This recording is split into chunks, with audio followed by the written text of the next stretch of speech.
Today we're taking the F1145 Deere.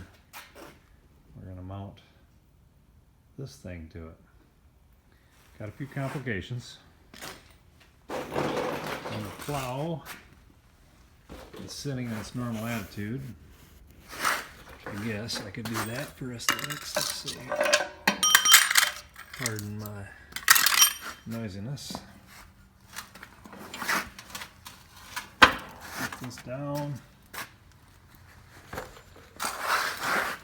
And with the lift arms on the traction unit all the way down, they hit the ground like on the other side, and I don't really want that because I want as much lift as I can get out of it.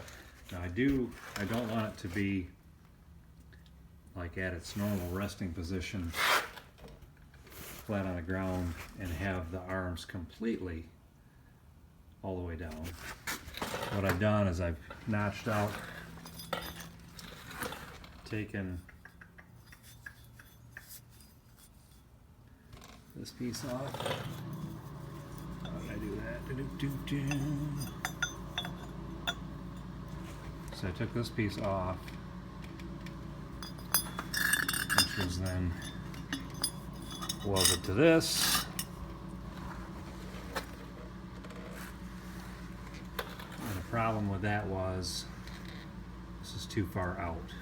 So this, with it mounted on there, this self-lining ball mount was outside here, and I need it inside here. The other problem I've got is this is wider, thicker than this opening here.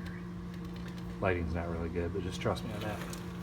So what I've done so far now, I'm going to cut this bracket off and move it out away. I'm very fortunate in that the pin bore for the factory Bobcat, this is off from like an early Bobcat compact tractor. So rather than having a snowplow on the loader, they mounted it to the front of the tractor. So I'm adapting it to this. So what I've done is I've cut there's a probably like, looks like maybe a 3/4 inch pin that goes through here, and it does a couple of things, probably primarily just reinforcement for this bracket. So I've cut the weld off from out here and on the inside, the back side. And so now with that ground off, now I can drive this pin out. Then I can cut this weld. It's only welded on the outside, not on the inside. So I can cut this, and I'll probably do that with an angle grinder, just because it'll give me a nice clean finish. So I'll cut that off. We will get a longer piece of bar stock for this, and I'll probably assemble it with a bolt. However, in the long run, it will end up with this pin back in here probably, because I'll be able to,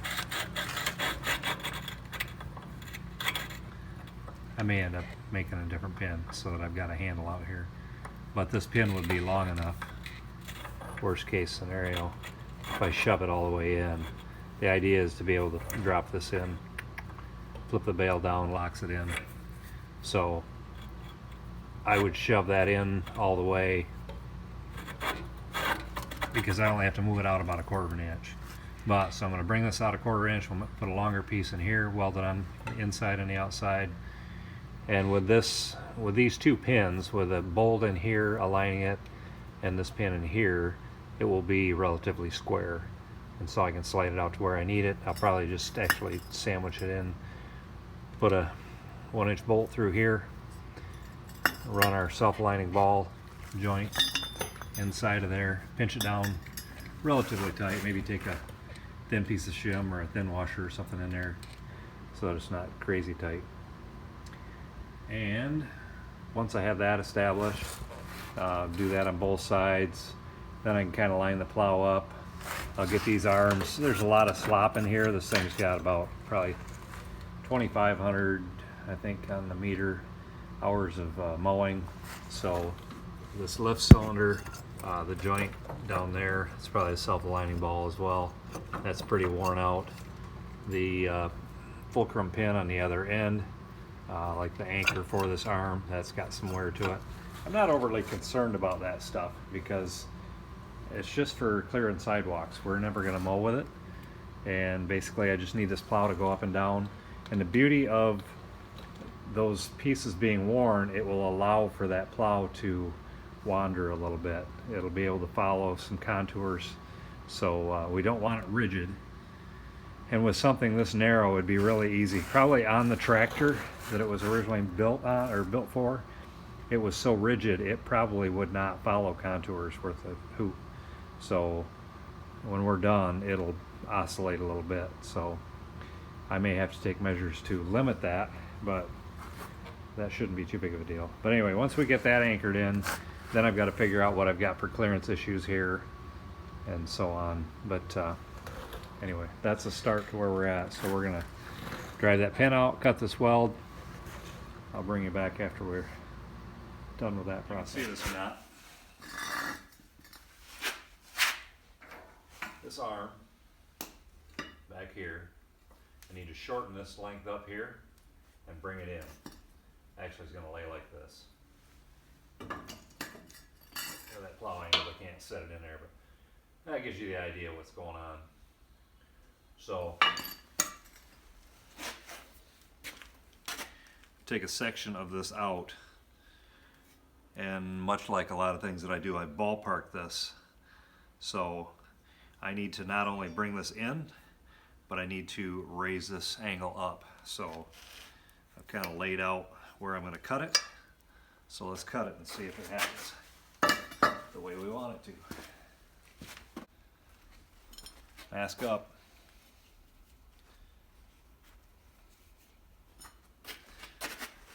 Probably don't wear a mask often enough in the shop, but when I'm grinding, that's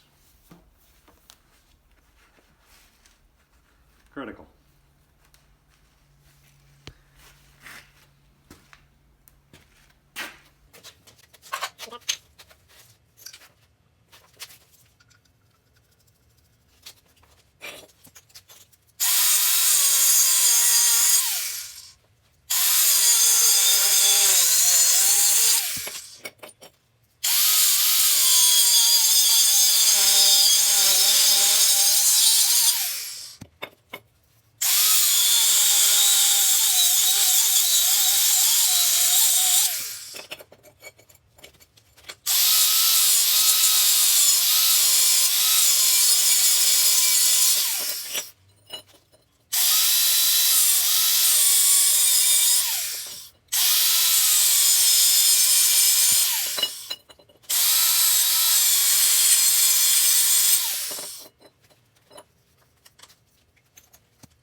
Anybody have any tips on motivating people?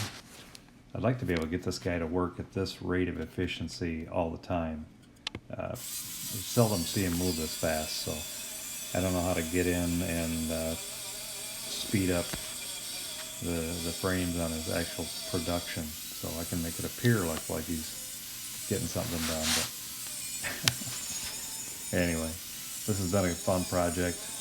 Got a little ways to go on it. Hopefully you pick back up on the video again maybe tomorrow and get this wrapped up.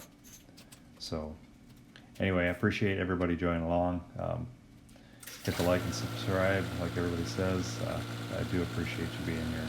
Things are going really well for me here. So anyway, blessings. Appreciate you.